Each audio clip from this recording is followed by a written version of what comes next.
Good morning, everybody. I have to say, for legal reasons first, that I am here today as the Executive Director of DOD FED GLOBE, and it is not my intent to reflect the views of my employer, the Department of Defense. My name is Lisa Kove. I'm Kaiden, Montana, but I go by Blue. I was in the Marine Corps for 13 years, from 93 to 2005.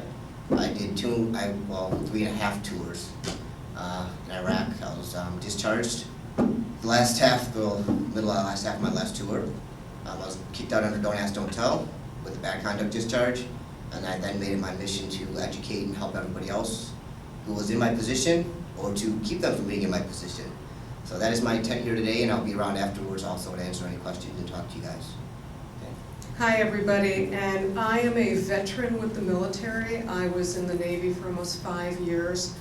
I pretty much was openly a lesbian while in the military. It was a public secret. I got out in '82. This was before Don't Ask, Don't Tell, when it was really illegal to be gay. And it was my experience that some people, they completely ignore if you're pretty open, and other people they go after even if you're not open at that time, and that was before Don't Ask, Don't Tell. I've been working for the Department of Defense for well over 30 years. I did collateral duty in addition to my regular job when I was in Washington, D.C. as an equal employment opportunity counselor. So I have a lot of background about discrimination. Unfortunately, until we opened DOD FED GLOBE, we couldn't really help our people. So now we're helping our people by educating the public and advocating for all lesbian, gay, bisexual, transgender employees of the Department of Defense and aligned corporations, past and present. During this presentation, if you have any questions, please, raise your hand and I'll let you go for it, because the intent is to teach. This particular presentation is available for free on our website, and that website link is dodfedglobe.ning.com. And it's a social network, and it is free to join DOD FED GLOBE via that social network, and there's a lot of educational material up there. To get this particular presentation, you would click on the Educational tab, and when you do, you'll see a PowerPoint that you can download, and on that front page of the educational material, it explains how to explain each slide. Because the intent is to give everybody the ability to teach this wherever they are in the globe. Now, this is causes of discrimination, and you will notice when you look at this slide that it's got a lot of stuff on it. But in addition to that, stuff feeds into stuff, such as feeding into competition for power, prestige, and positions is political, social, and economic. In addition to that, you see below there structured institutional things like religion, education, your other organizations. If you work for a business, there are certain things that people are taught. And then you see conflict also has an effect on people being more discriminatory. Everything feeds eventually into discrimination, all these different inputs. Even if people are low motivated because they don't have much of an income and they don't have much of an education, and the only job opportunities they get are things like sweeping a barber shop. That's the best they can get based on where they're at, and this could be true anywhere in the globe. Then people will use the fact that these people never had the opportunity for a good education and for a decent living against them for a reason to discriminate. Well, one of the good things about what we're teaching today is you're going to see why all this happens and how to actually counteract it, because people are taught through all these avenues how to discriminate. And we all know when we've been treated in a discriminatory fashion, it feels really uncomfortable, doesn't it? Okay. Now, the next one is the cycle of discrimination. And here you see that as the arrow goes around, the intensity increases. You really notice, and you can't ignore these things. A lot of people, it's human nature to ignore this stuff and hope it goes away. But it really never does. It only increases unless you get to the point of conflict. When things are really serious, no matter what, the oppressed group will actually reach the point of confrontation with the oppressor. But it's smart where if you see these things happening early, to document them and to actually go to the person and explain politely why this makes you uncomfortable. And that's something most humans don't want to do, but it's really important. And every step of the way when you do these things, the key to winning any kind of case, whether it's a process case with EEO or the Office of Special Counsel or going into a lawsuit, is documentation. The things you want to document is witnesses, what those witnesses saw. You want to confront the person who's doing things as much as possible in writing, like by email, and send yourself a blind copy to your personal email. Keep a whole folder just on discrimination at that particular location. And that's especially true on the job, because the way you win is documentation. And so you could wait till things get to a ridiculous level before you actually confront your oppressor, but the truth of the matter is that it's better off to be done earlier. But eventually, no matter what, it will reach a height if you ignore it, where you have to confront. Now here you see on this page influences that can strengthen or weaken the cycle of discrimination. And slowly but surely the world view, the world perspective about same-gender marriage is changing, right? And they call it gay marriage, but it doesn't necessarily mean it's gay marriage. It could be two bisexual people, right? Who just share the same gender. Neither one is gay. It could be one person who's bisexual, one person who's gay. I mean, it doesn't really matter. It's just same gender marriage is marriage. But that is changing, and that's changing in a big way. Even some of the nations that are in Asia are opening up.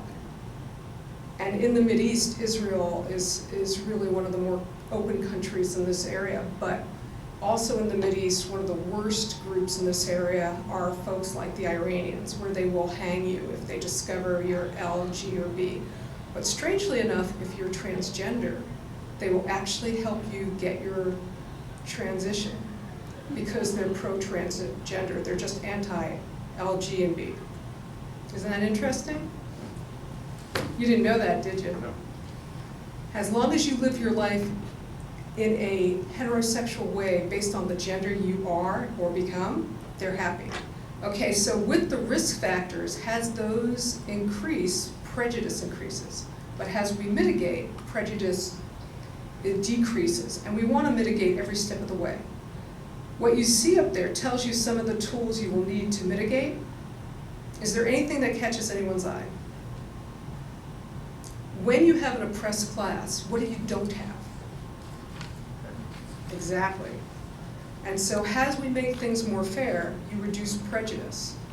And for us, in our community, not only do we want our community to have that equality, but we want equality for all. All people should be treated equally. So as you get rid of inequality, there's less oppression in the world. Now, stereotyping is always code. And stereotyping is one of the leading causes for discrimination, because even though we're all educated to discriminate from all these various sources, whether it's religion, economics, our group that we were raised with, or from our schools, our work, the key factor here is people take a shortcut and give discrimination a free pass by stereotyping. I gotta tell you something interesting, I'm glad you brought that up. I work for the Department of Defense, and I was very upset when they gave out information about hiring disabled people. And when I looked at the instructions associated with it, they lumped transgender with pedophiles, so that they look like visually they look like sexual criminals, based on how the instruction is. DOD FED GLOBE, we've complained about this into the Diversity Office of the Pentagon, as well as the Diversity Office of Office of Personnel Management, because we feel that that is the wrong connection. And I was actually pushing for somebody who's kicked out of the military service to be able to at least get a job, because they're kicking them out based on disability, right? That's their excuse. But then they don't want to give them any benefits. And so they don't want to hire them for that, and so they lump them with sexual criminals, which is completely insane. Now, people often justify these stereotypes. For instance, I raised 5 children. I have 2 sons and 3 daughters. And I raised them with both family-oriented toys and scientific and engineering toys, and I gave it to all 5 of them equally, which most people don't do they? What do most people do when it comes to raising the kids with toys? And what do they normally do? They give the family-oriented toys to which gender? But how long have men also been raising kids? Right, so why would that just be for females? But that's what we're taught, and that's very, very wrong thinking. And boys are often given the engineering and the mathematical related toys. And everybody who goes to school, you have to be good at math. You have to have some understanding of how things are put together. So that's important, and science is important for everybody. In fact, out of my 5 kids, one is actually intending to become a doctor. That one is a female gender. You know, so you can't tell by gender what somebody's going to pick for a profession, can you? But does society actually stereotype what kind of job people are going to take? Of course it does. It even stereotypes what kind of colors conform by gender, don't they? Pink for girls, blue for boys. But the fact of the matter is, you can wear either color, and it doesn't really characterize your sexual orientation or your gender, does it? So there's, especially now, the young people today of this generation, they blow me away because, I mean, they wear all kinds of things, they do all kinds of things with their hair, and it's completely gender non-conforming for either side. And I think that's a beautiful thing. Now, one of the things you also see on here is how people are exploited when they're discriminated against by these coded words. One of the words that is often used, I'm Jewish, was often used when I was a kid, was they called us kikes. And that was a very insulting word for Jews. And I grew up in New York City, which has a large Jewish population, but rest assured, every time my parents went below an underpass, there were Nazi insignias everywhere. So there's a lot of prejudice based on anything. It could be based on your religion, right? It could be based on your race, your ethnicity, the language you speak, how they perceive you of gender conforming or not conforming, or what they may think your sexual orientation is. One of the most enlightening things when we speak to audiences that are not LGBT is we have to explain to them that just because somebody's transgender doesn't mean that they are gay or straight. They could be bi, they could be straight, be gay. They never expect that. They think that everybody is transgender, wants to be that opposite sex to be with the sex they were with originally. That is what they stereotype, and that's not even close to true, is it?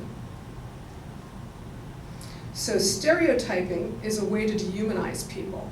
Are you taking away somebody's value if you say that they're less than somebody else with a coded word? Is that the case? Now, have any of you ever recently heard any coded words that really offended you? Raise your hand if you have. I grew up in New York City. I'm 53 now, so I was born a long time ago.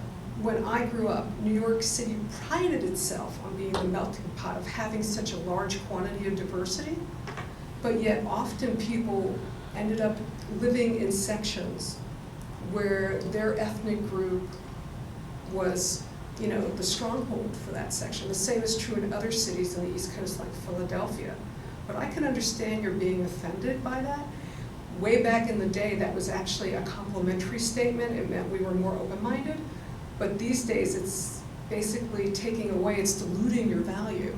And I see that's a good catch, so that's cool. And you should educate people about that every chance you get. Because they probably have the intention that they're being open-minded, but it's really taking away something from you. And that's very good, because that leads into our next slide. Has anybody here ever filed a complaint with Equal Employment Opportunity? Equal Employment Opportunity Commission. In Washington, D.C., there is a federal agency called EEOC, the Equal Employment Opportunity Commission. And they are tasked with providing everywhere, not only in the federal government, but with each of the state, county, and local governments, the ability for people to complain about discrimination. And we're going to go into what parts of discrimination they do and what they don't do later. But they do everything that was covered under the 1964 Civil Rights Act, which was primarily race, religion, and women at that point. And later on, age was added to it. And then much later on, even though it wasn't added to that act, disability was added as covered under EEOC. And then what happened about 2 months ago? What was added to EEOC to be covered? Does anybody remember that news? What was it? Trans.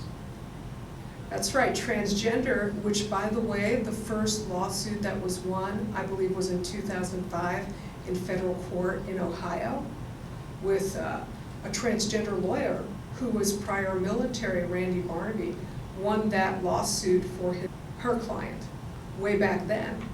And the fact of the matter is, transgender, in my mind, should have been covered under EEOC since 2005.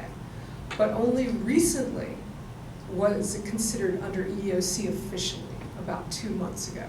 And that's a major change, and that's important. And the way it's covered is under sex, gender stereotyping. So when you file a claim, you have to state the basis. And if you're filing a claim for transgender, it would be basis, sex, gender stereotyping. Okay, and that's important to remember. What's not covered under EO is sexual orientation. So let's say you're transgender and you're gay and you're being discriminated against both. Only one of them comes under EO. Now, one of the concepts that's most important when you're filing a claim with EEO or any other group that has a complaint process about discrimination is telling them what makes you whole. And when I was an EEO counselor, I'd have to ask people, what would make you whole? In other words, what would satisfy you to make you feel like things were fair now? It's all about equality. And so being equal is the most important thing, isn't it? And being treated as equal and not being discriminated against and not being oppressed. So you had brought to light about how part of you was taken away by the melting pot terminology. When somebody acts superior, they try to take away pieces of other people. And that weighs them down. And that is why we have superior below equal. And the people that are being taken away from lose parts of themselves until they fight back to get equal. And so it's important to know that when you file a claim, that you determine what would satisfy you, and that is where that concept of being equal or being whole comes from. Does anybody have any questions about that? Because that's an important thing if you ever have to file a complaint. I think it's important to note too that not every state covers equality and discrimination for being gay, lesbian, or trans. Federal's Trump state, so even if your state doesn't cover you, file the complaint. It's important to be noted, it's important to be on record, and every time we file a complaint, even if the state might not help us, it's on record with the federal government, and that will help our cause further down the line. So just because you think your state may not help you, I encourage you to still file and take it up to the federal level just to have that paperwork done. That's right. And with transgender, not sexual orientation, EEO has a complaint office nationwide. Okay, so anywhere you are. And when we get up to the EEO section, it's going to also have their website on there. And I might have had it from the DOD perspective, or I might have had it for the whole thing, but basically they're eeoc.gov. Pretty simple. Now these are federal protections from investigation. And when we created this for the DOD community. However, much of this is true for anybody in the federal government. There are certain differences. And one of those differences is that in the Obama administration, in some of the departments, I don't know if any of you have ever looked at how big the federal government is and how many different departments and agencies they have. It's humongous. And each one acts like its own nation. And with the Department of Defense, they're still at the old style, and so this is done for that. But some of the newer departments, like the Department of Homeland Security, has an Office of Civil Rights, where it doesn't tell you what part's OSC and what part's EEO, and OSC stands for Office of Special Counsel. Federal workers that are discriminated against based on sexual orientation, the only place you can complain to is Office of Special Counsel. With EEO, if you're transgender, you can complain there. With OSC, you can also complain for being discriminated against for gender stereotyping. There, so that if you have a dual thing where you're both gay or bi, or people presume you're gay or bi and you're not, in addition to being transgender, you can get them to write up your complaint as basis, and you would say sex, and you would say gender stereotyping for the transgender side, and then you would also say basis sexual orientation. So it doesn't really matter what you are, it's what they presume you are. So if you're transgendered and you're now a straight man, okay, and you're not gay, but they assume you are because they know you're transgender, you include sexual orientation as well as gender stereotyping. Now, we have up there the contacts for both EEOC and for both OSC, Office of Special Counsel. And as I explained before, if you look to the portion under EEOC, it shows you everything that's covered. If you look over to the other side of Office of Special Counsel, it shows you on the bottom, sexual orientation as well as transgender.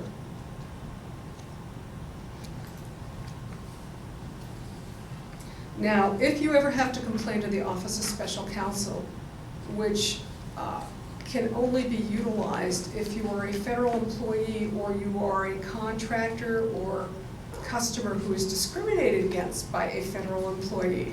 So somewhere in there, a federal employee's got to be involved, okay?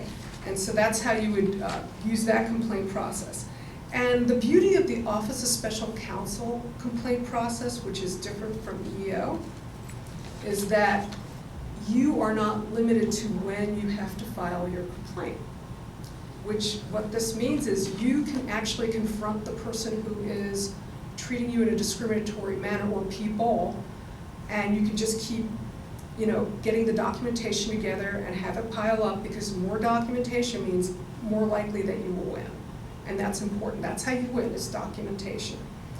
And so then when you're ready to, you can go to their website and or call them and set up for the ability to upload your complaint, or they can do it over the phone.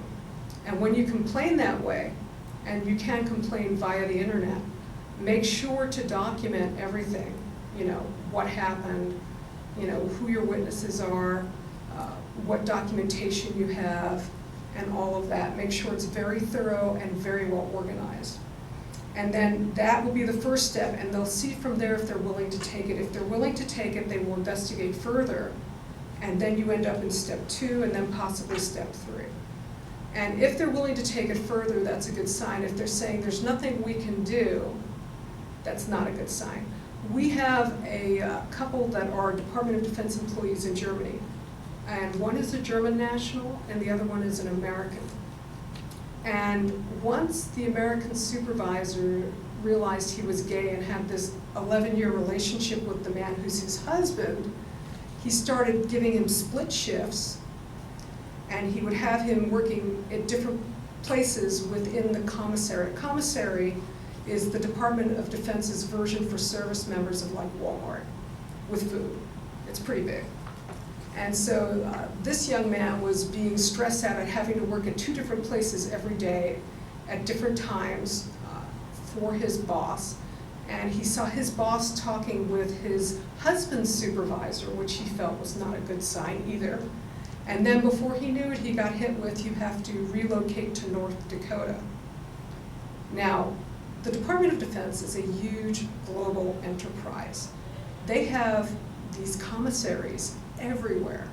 Yet the only option they gave this gay man with a German husband, which means he's not an American citizen due to the Defense of Marriage Act, he can't be considered an American citizen. So the only option they gave this family was for the young man to move to North Dakota. How LGBT friendly do you folks think North Dakota is? Now, why would you think they'd give him only, out of all those opportunities, North Dakota? What comes to mind? That's right. And so if we go, let's go back to that slide where we have the cycle of discrimination. Now, on that slide, First, people try to dominate you, right? Then they humiliate you. So they dominated and humiliated him by splitting his shift and putting him in two different ends of the store. And then the next thing they want to do is send him to North Dakota to isolate him away from what? And what else? How large do you think the pro-equality movement is in North Dakota? Anyone? Not large? Okay, and this young man is originally from California. So they want to put a California native who lives in pro-equality Germany with his German husband to North Dakota, and his husband is not recognized as an American citizen due to the Defense of Marriage Act.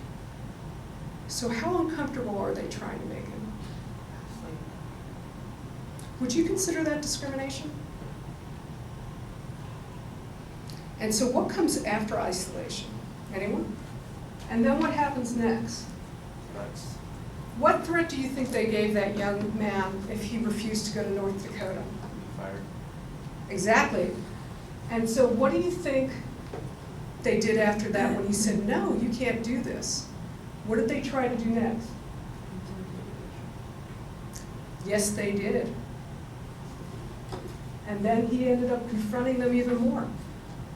So what happened is, he went to the Office of Special Counsel after being told the wrong thing. He was told by his human resources folks to go to EEO. As I just explained, what is not covered under EEO? Sexual orientation. What was this gentleman's problem? Sexual orientation. Now here's something interesting. When you complain to EEO and then you find out, because then he talked to us after the fact, you find out that the office that handles this is the Office of Special Counsel. Guess what happens when you go and file a claim with the Office of Special Counsel? You can't file in two places. What happens is they ask you, have you filed elsewhere? Have you filed with EEO? And of course he did, because he was told the wrong thing. Now, did the base intentionally misguide him? No. What happened is the Department of Defense refuses to teach their human resources people and their EEO people that for sexual orientation, you go to the Office of Special Counsel. Because the Department of Defense has used for many years the excuse of don't ask, don't tell to make believe we don't exist. And we're pushing that we do exist. What just happened in June for the first time in Department of Defense history? Does anybody remember that news? They had their very first Pride at the Pentagon. Our organization was the group that pushed for that. We do much of what we do behind the scenes. We don't send out press releases and say, yeehaw, we got this done. We had actually provided a letter much earlier than that to the Secretary of Defense, and we've been pushing for years, working with the diversity people in both the Department of Defense and the Office of Personnel Management. And the Office of Personnel Management owns all civil servant personnel things. They do not own military. The only people that own the military personnel things is the Department of Defense and Homeland Security for the Coast Guard, to give you an idea. So what happened is they told him to file in the wrong place. So then he goes to the Office of Special Counsel. He's in Germany, so he's not going to be making a phone call. He goes to their website, he submits, and he does answer the question, yes, I did file with EEO. What did they come back and do when he did that? Anybody have an idea? Sorry, can't help you. Exactly, because what? You already filed. Right. And the government does not want to duplicate efforts because it costs them time and money. So then EEO pretty much didn't know what to do with this. And so we complained for him and with him to the White House, the Office of Personnel Management, the Pentagon's Diversity Office, and the Office of Special Counsel, explaining that he was told the wrong thing and that sexual orientation in the Department of Defense does not come under EEO. It comes under Office of Special Counsel. And if we had had the civil rights organization instead that the president set up in, as an example, the Department of Homeland Security, then he could have complained there and they would have sorted out the mess later. You know, with that particular group, you have a one-stop shop. With the Department of Defense, you do not. And in addition to that, the people that are the professionals for personnel don't know that these two different complaint processes exist for different reasons. So, Office of Special Counsel, after we complained, re-looked at his case. And do you know what their conclusion was? Worse than that. They did the worst thing they could do, and that was focus on only one piece of this complicated situation. They focused on the fact that both men were married legally in Germany, and that the Defense of Marriage Act is in their way for bringing this guy back to North Dakota. And so what they did was they wrote pages of information supporting the fact that the Obama administration does not advocate Defense of Marriage Act. They do not support it, and that's what's in their way. They completely ignored the fact that this young man was humiliated, dehumanized, isolated. All that was ignored. They ignored the fact that they split his shift every day and put him in different parts of the store. They ignored the fact that his supervisor and his husband's supervisor were getting together to talk about him and the husband to separate them. So they ignored all the things that led to him getting orders to North Dakota, and just focused on the fact that this man could not bring his husband to North Dakota legally because he's a German national. That's all they focused on. They wrote pages about it. How much faith do you think people are going to have in a system that operates that way? That's right, 0, you got it. So the important thing is that he is documenting and countering them every step of the way. At the same time, he's got an EEO case. And in his EEO case, it started before he was fired, and then after he's fired, that becomes reprisal. Reprisal comes under EEO. And what reprisal means is, because you've complained, people are harassing you more. And when people are normally caught in an EEO complaint, it's not normally in the beginning, it's when they do the reprisal actions.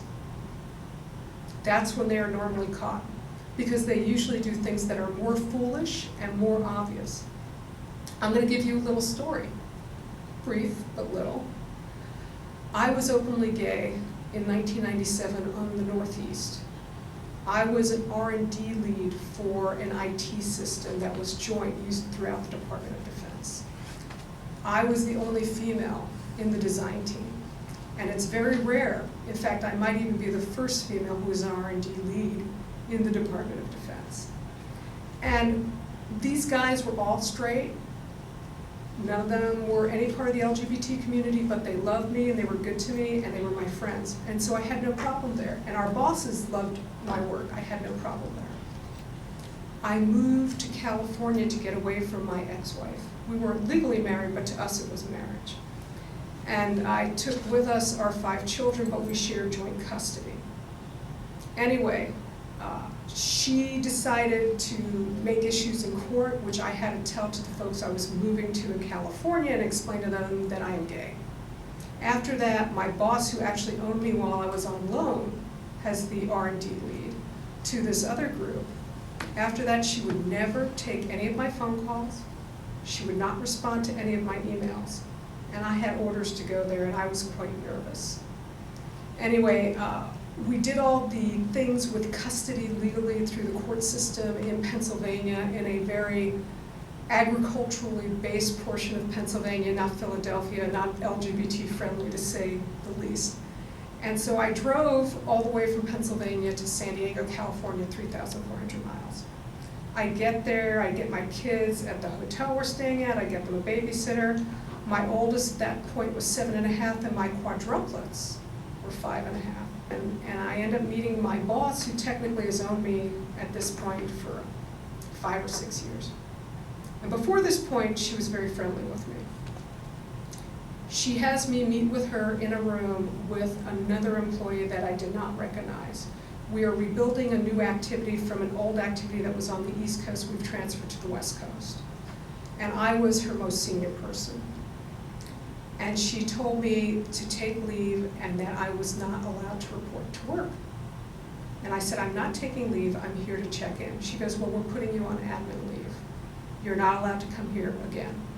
So I go back to the hotel room and I call the senior folks up in Washington. And they said, don't worry, be quiet, we'll take care of it. It wasn't until 6 months later that I was allowed to report to work.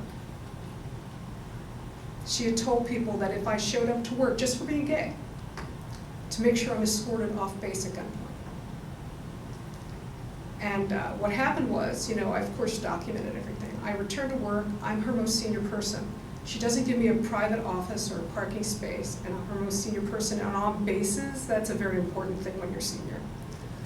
And what happened is she puts me behind the most junior person in the entire organization, and I wear business clothes, usually a jacket, skirt, and stockings, and I have to climb over microphone deliveries every day, and I rip my stockings every day. And she doesn't give me any work. And then she starts having people harass me. So I end up complaining, and I go through the EEO process. This was 1998, and I did not know sexual orientation did not come under EEO. I found out from the EEO counselor after the fact, after she showed me some false documentation that was put in my personnel folder from this particular boss. So they put forged information into my personnel file. They did a few other things, and I found out that my only option was to go to the Office of Special Counsel, which would have led to some big investigation to the Department of Defense and would have really embarrassed the service I worked for. So I went back to my friends that were the executives in Washington, and I explained to them what my options were, and I did something that anyone who's in this situation, I recommend you do. And that is I requested a management review from the senior organization to our organization.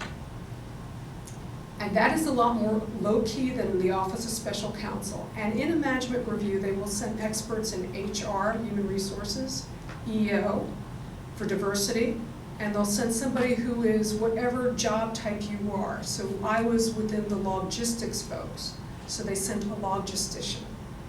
And they sent these 3 senior people to meet with me, and I had this much documentation. And they sat with me for a week, and I went through every page in there, including my 2 pages of witnesses and what each witness would provide them. And they met with me, and they met with my boss who discriminated against me. And they said to me at the end of the week, they said, Lisa, I'm speaking from all 3 of us, and these were all very senior people.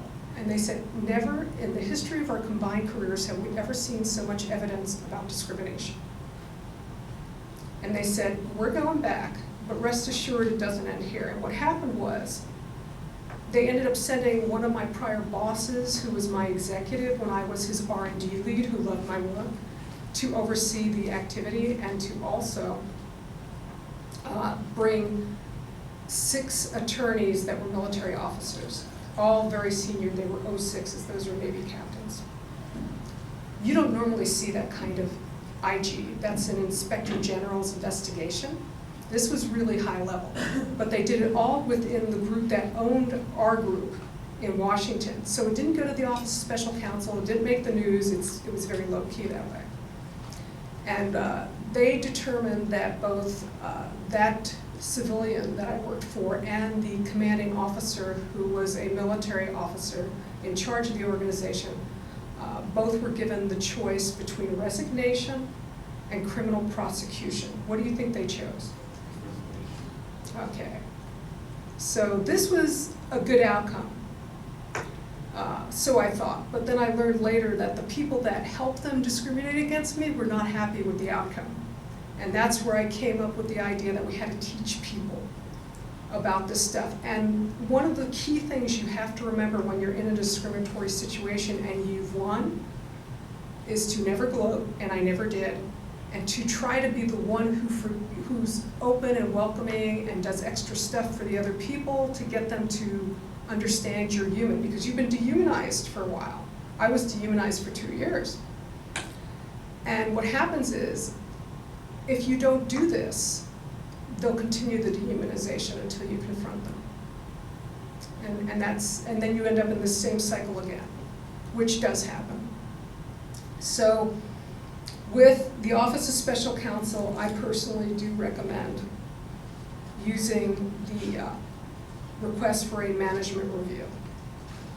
And then if you instead went with the Office of Special Counsel, the whole process takes about 2 years. And you might get nothing. And then at the end of those 2 years, you get to sue. Now, if it takes about 2 years to get like little to nothing as far as a response, how many people want to sue at that point? You're pretty worn down, aren't you? Okay. So we're going to go to the next page. And this is the EEO complaint process. And if you read each of those steps, you're going to see that you have to report to EEO within 45 days after the incident happens, which means everything at EEO is time-based. And so everything starts and stops within certain time frames. And the good news is let's say you don't report immediately within those 45 days. How many of you think that you will never be harassed by that person again? They're going to repeat that negative cycle, aren't they? So you just keep documenting. So let's say you know they're doing this, you've already confronted them, but they continue to do it. You just keep documenting. And within 45 days of whatever incident you choose to start the report, and then you can use the other stuff as history. That is how you document. And this process also takes 24 months. And you could be a person working at a company and not anything to do with the federal government, and you can use the EEO process. But what can't you use the EEO process for? Sexual. Right, but you can use it for, that's right, for gender stereotyping, for folks that are discriminated against for being transgender or being perceived as transgender. You might not be transgender. You might be a male who looks feminine or a female who looks masculine, but you don't identify as transgender. And yet they perceive you as that. You could still take them under the EEO process. Even if you're working for a commercial company that has nothing to do with the government, there is an EEO office minimum in your state, most likely in a big city near you. It's usually in the blue government pages, if you still use phone books, which I don't. But when we did, it was there. But you could go to the EEO office in charge of everything, and you can go to that site, and they'll find who is the closest to you to do the investigation. And that's a very, very good option. However, it takes 2 years to go through the whole process. So they give you an extra option, and that is a mediation option. Does anybody know what mediation is when you have a legal case or something like that? Has anybody ever experienced that? Go ahead. My parents were divorced, they went to mediation, so isn't it kind of you sit down with both parties and try to have, I guess, a discussion or debate, but you can do it outside of an actual court case? That's right. What it is let's say you set up a court case, and this is not EEO, but let's say you set up a court case and you were getting a divorce and you had children, and you wanted to work with a mediator first to sort things out. And that mediator is normally, in that case, an attorney, and normally will report to the judge, and it will be between the mediator and the judge to make the decision. Now, if both parties are working together and are not completely in conflict, there might be something good that they both agree to where it's a no-brainer. But often that's not the case. Often, one wants this and the other wants that, and there's disagreements. So the mediator will say, this is the way it's going to be. And if not, you guys are going to court. Well, court's expensive. Even going to the mediator, if you bring your attorneys with you, a couple $1,000. So the mediation's cheaper than going to court. And in some states, I think in California, they actually force you to mediate first, where you don't need an attorney if you don't want to. But most people will bring an attorney in because they're unsure of how to handle everything. With EEO, they have mediators that are not necessarily attorneys, often they're not, that you can request that mediation. A lot of them are human resources experts or EEO experts, and they will try to work things out between management and the employee. Because when you have an EEO case, you're not going person to person, it's person to that organization. So you, the complainant, are the person, and then you have to take an EEO case against an organization, even though it may only be one bad actor in that organization who is the basis for what you're complaining about. And when you go to complain, you always have to state when you go to the EEO counselor before you get to mediation what your basis is. And if it's because you're transgender, you would say basis sex, gender stereotyping. Now, if the mediator works everything out, you can get everything done in a few weeks. If you go the EEO process, it's 2 years. And then once those 2 years are up, you are allowed to go to civil court.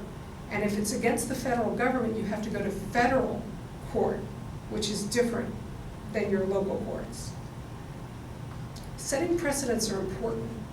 When Randy Barnaby represented the transgender person in Ohio, she set a precedent in 2005 that gender stereotyping comes under sex and comes under EEO. The LGBT community has not done that. The transgender community is well ahead of the LGBT community on civil rights in that area. Are you guys shocked about that? It's usually, you'd think the other way, but I'll tell you something. Randy was brilliant. It was a brilliant strategy, but it wasn't until 2012 where EEO said across the board, transgenders covered under sex, gender stereotyping. So you could complain about gender stereotyping, DEO, and you could either go and do the mediation, which is faster. It may not give you what you want.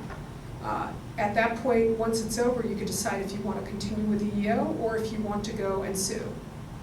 At that point, you're probably better off suing.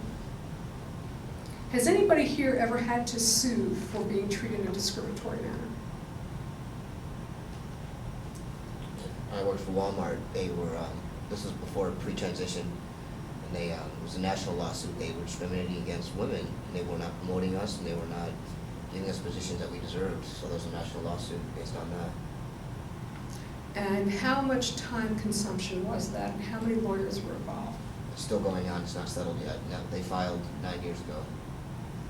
Yeah. Now the other thing that's important to remember too is every state, not every state, certain states have what's called right to work, or the right to work state, which means your employer can come up to you at any time and say, we no longer need your services, and they don't necessarily have to give you a reason why.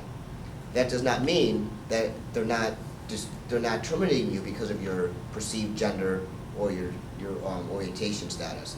So it's important to keep paper logs of everything that has happened or even hasn't happened. If they come up to you and say, we're terminating you, ask them why. They don't have to give you a reason, but it'll boost your health, it'll boost your case if you file with EEOC, if you don't have any, negative comments in your file or anything like that. Washington is the kind. Yeah, I'm from California, and Texas was like that too. And right to work states can be a little tougher to deal with on a certain extent, but that doesn't mean we should let them get away with letting us go just because of what they perceive us to be or not perceive us to be. Now, I took business law in Ohio, and my professor was a judge. And he taught me something that really blew my mind. In Ohio, it's legal to fire somebody for being ugly. Are you guys shocked about that? In Texas, it's legal to fire women just for being women for certain positions. It's shocking. But based on federal law, that person who's fired for being ugly, I believe, could use the gender stereotyping loophole and go after it. So that's what I would do. Now, it's important when we talk about the transgender community that we talk about for Department of Defense service members. Right now, transgender service members, if they are discovered to be transgender or they openly tell that they are transgender, they will be fired. And that is because transgender comes under the DSM, which is this psychology document which defines which people are not in their right mind, for lack of a better way to say it. And what happened was, many years ago, the entire LGBT spectrum was in that document. Then much civil disobedience commenced. And what happened was, the LGBTs got out of that altogether, but the Ts only wanted to stay in there for medical coverage for insurance, to pay for things.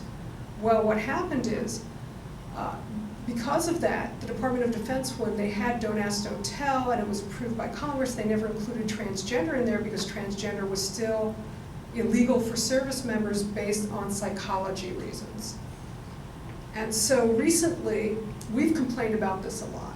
And recently, the folks in charge of the psychology document, which are the American Psychiatric Association, involved in this are 3 different versions of medical. You have the American Psychiatric Association, you have the American Psychological Association. One's the doctor that prescribes the meds, the other one's the one that gives you counseling, and then you have the American Medical Association. So we really pushed this, and it's on our transgender military page, the letter, with all 3 of those and the US Surgeon General.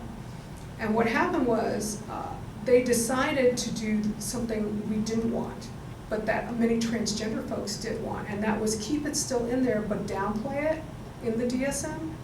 And that is not going to help any single transgender service member. They will still kick them out for as long as it's in the DSM.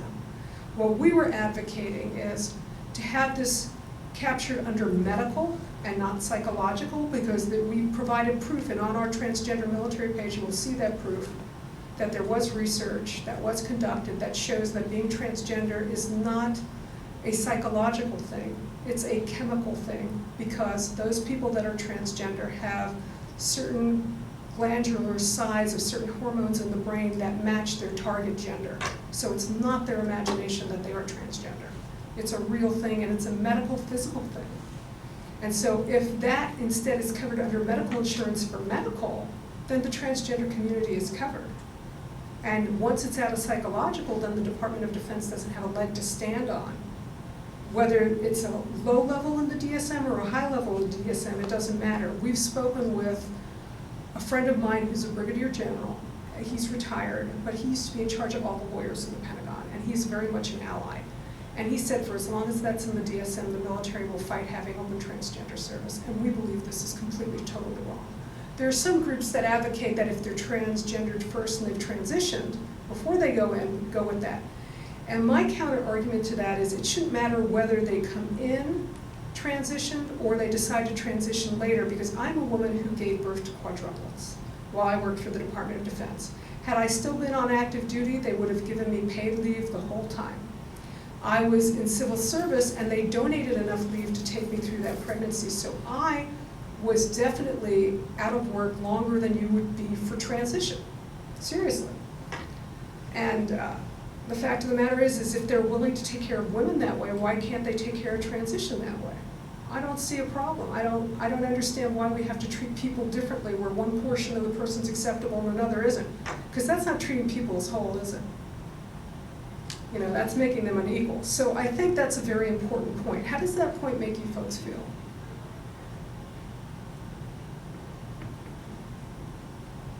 If you were going to go into the military, did you want to go into the military, or were you thinking? Maybe. Yeah. And what? It's interesting to find out that when Don't Ask, Don't Tell was repealed, it seems like everybody forgot that they didn't include the trans community. Except Everybody us. was woohoo, yay, yay, but it didn't affect us at all because we can still get kicked out for being trans. We can still be rejected for being enlisted because we're trans. So we still have to be very, very careful if we are already in the military and we decide to transition. You have to be close to getting out. You have to be very low key, and that's not really fair to us. But right now, that's just the way it is. And if you go to enlist, you can't give them any inkling that you're feeling trans or that you are that way because they will not let you enlist. We believe you have to live your true essence, and if your true essence is to be your target gender, then you should be able to do it anytime you need to, and it shouldn't be an issue. The fact of the matter is, one of our affiliates is TAVIA. Have any of you heard of TAVIA? It's the Transgender American Veterans Association, and they're included in our board's email, and we work very closely with them, and both they and us are in sync on this idea that it doesn't matter when. People are people, and you should never be dehumanized at any point. And so they feel strongly about this, as we do. And so we've been pushing this for a long time. We put pressure, our transgender chairwoman, and that's the title of the job, is transgender. She doesn't have to be transgender, but she is. We have 5 board members on our board that are transgender and 2 that are genderqueer identified. And our chairwoman is Autumn Sandine. Have any of you heard of Autumn? Remember the transgender woman who got arrested at the White House fence with Dan Choi? That's Autumn. And Autumn is an incredible advocate. She was originally going to be here, but she had a family emergency.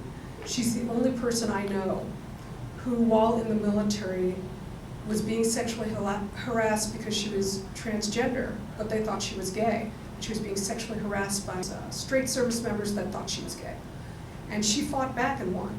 They only gave them a slap on the wrist, but it stopped the sexual harassment.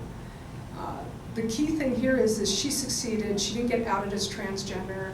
Nothing happened to her career. She retired, and now she's retired and does all this activism.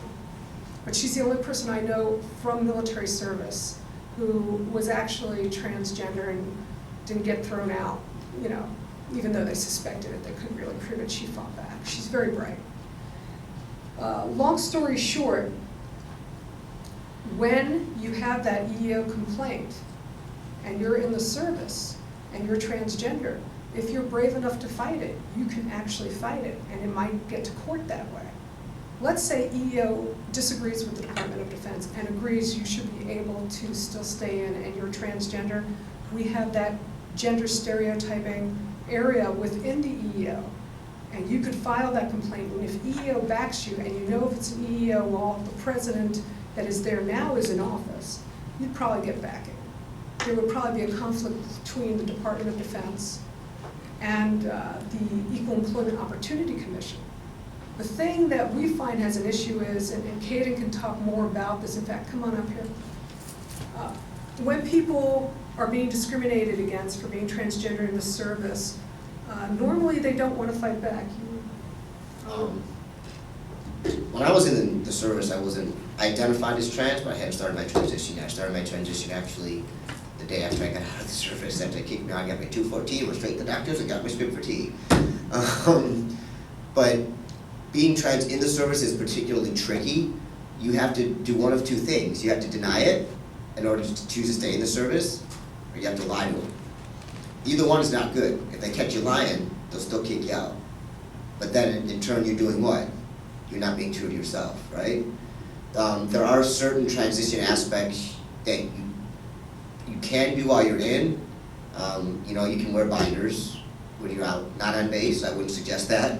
But you know, if you go out in public, you can wear binders. You can act as yourself when you're not on base. As far as being on base, it's very, very, very tricky as to how your NCOIC, your commanding officer, how they feel about it. Some of them turn the other cheek and don't particularly care. Some of them are very homophobic.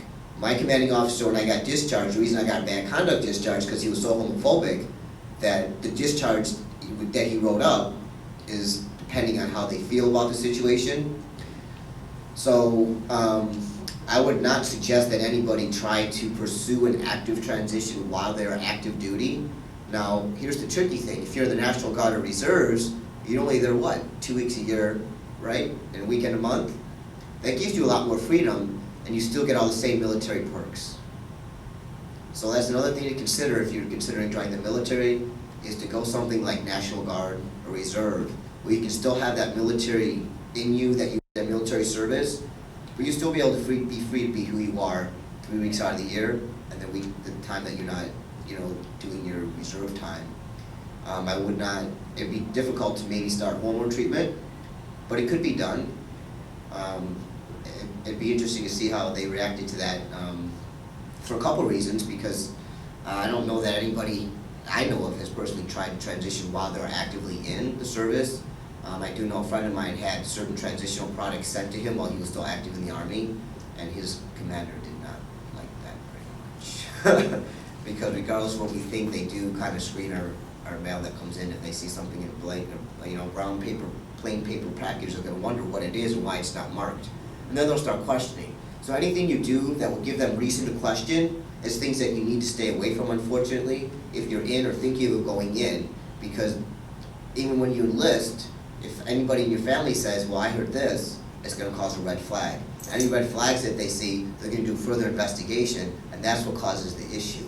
So it's really up to the person how comfortable they feel causing waves or not causing waves. If you feel like causing waves, please feel free to do so. I do it all the time, and I'm not going to apologize for it, and I'll continue to do it. because somebody has to do it to stand up for us and our right to serve. Go ahead. You mentioned the reserves. Now, I would assume that if you had, so, for example, started hormone treatment while you were in the reserves, and then happened to get called up for deployment, how would that probably end? Not well? It might not end well for you, because if you get deployed, you want to have access to your hormones. Sure, sure. You know, and the physical differences, depending on, because everybody's so different when they start hormones, obviously, we all know this. Some people get hairy within 6 months, some people never do. You know, and that can be also part of the problem, because if you're male appearing, they could call you to an infantry unit not having any clue that you're not. And then when you get caught, that's where the problem is. Right. You know, like I said, I cause waves, because that's just how I am, and I'm not gonna let anybody tell me I can't be who I am. Everybody has a right to be who they are, and they have a right, as far as I'm concerned, to serve their country and do what they wanna do. As far as surgeries go, that's the trickier part. A friend of mine was in the Army and actually did have top surgery while he was in the Army. He was very close to getting out, however, he was a medic. Okay, so how many people are gonna know the difference whether he has had top surgery or not when they look at him? He was still listed as female in his enlistment papers, so, you know, having top surgery, people really are not gonna notice unless they see you in the shower or someplace else that we would avoid anyway, because we wanna be seen in those situations, right?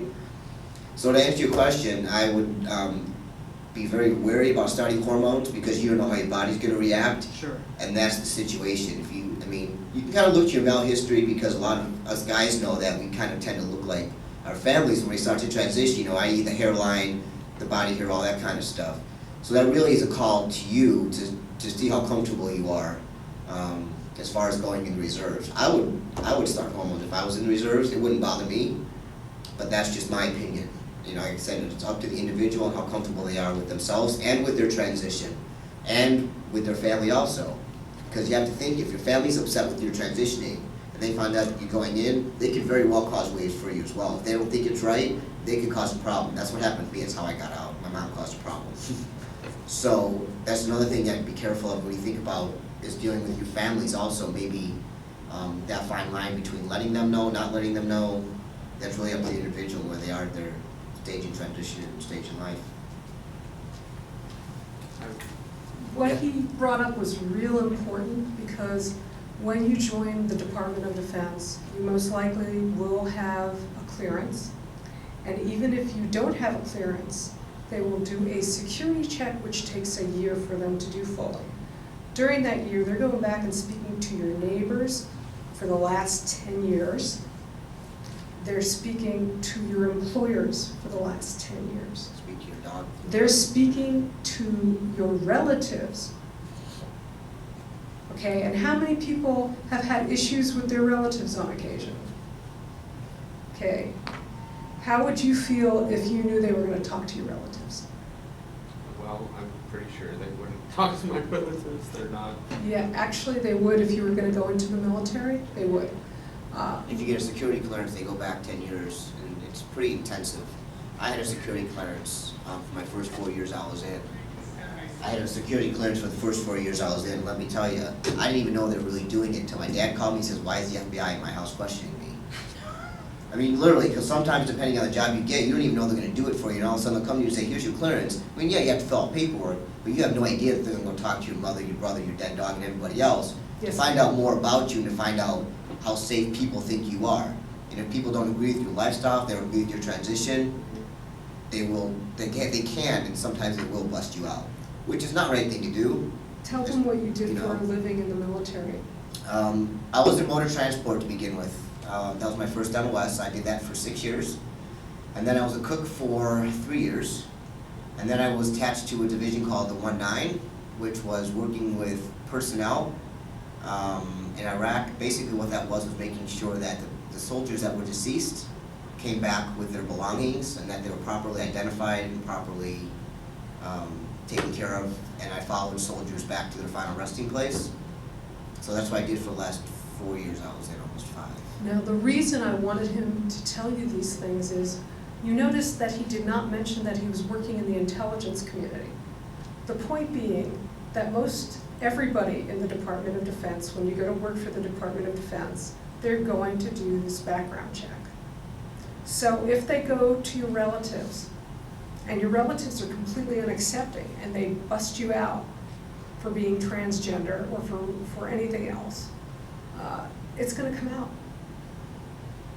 And the worst thing you could do is lie when you're getting a security clearance, but they put transgender people, like they did with the LGBs before, in a situation where you cannot live your true essence and you have to lie. And if your family's not willing to back you, you're in trouble.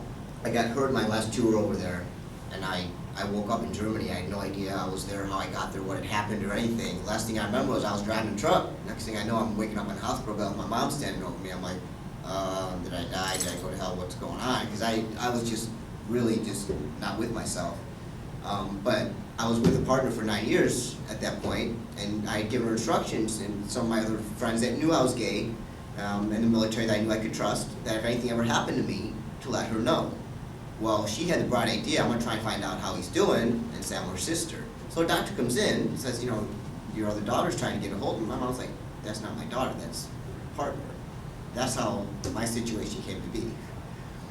So, you have to be also very careful with your family. You know, if they're not okay with your transition, or even with your lifestyle as being gay, lesbian, whatever it may be, because they think they have the right to bust you out and to tell people what you are, and they don't. But they will. But they will. They definitely will. And recently, we've been helping a trans woman who's in one of the military services. And we told her, if they're continually harassing you, you can complain under EO, but she doesn't want to, because if she just keeps quiet, they're going to let her out of the military and give her her benefits, which unfortunately, in Kaiden's case, Kaiden lost all his benefits. 13 and a half years in the Marine Corps, no benefits, no VA benefits. And Kaiden needs those VA benefits in a big way.